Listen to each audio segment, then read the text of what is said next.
Hi there. We're still in Malta and we're going to visit the capital city, Valletta.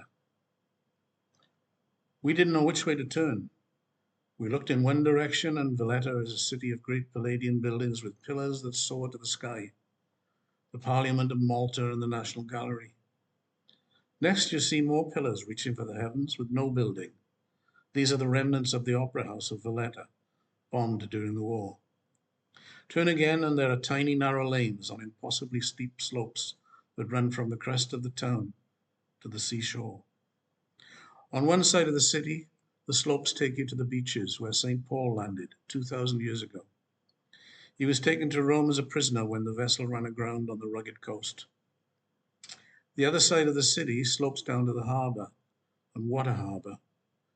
As harbours go, our own Sydney is hard to beat for sheer size and the grandeur that the bridge and the Sydney Opera House give it. But for breathtaking beauty, Valletta stands out from the crowd. I couldn't help but think I'd been here before. Now, that's not possible, I know, but the feeling was irresistible.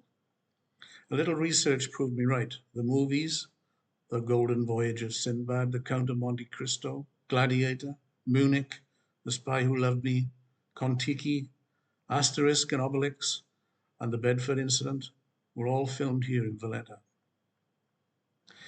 Valletta Harbour is rather narrower than Sydney and much, much smaller. Yet if you stand on the city edge at the northwest of the Grand Harbour and gaze to the southern side, where the ancient wharves and jetties abound, in the distance you will see giant walls that have protected the harbour approaches for 1,000 years. In contrast, you also see the giant frame of an oil drilling rig being prepared for deep water exploration. We couldn't resist taking a ride on a cute little train that crisscrossed the city through wide boulevards and narrow cobblestone lanes, sending pedestrians scattering right and left. It's a bit of a touristy experience, but a great way to see the city when your feet are getting a tad sore. The train puffed along, taking its 8 or 9 carriages around impossibly tight corners and up hilly streets that reminded me of a medieval San Francisco. Saints lurked on every street intersection, which was just as well for two sinners like us.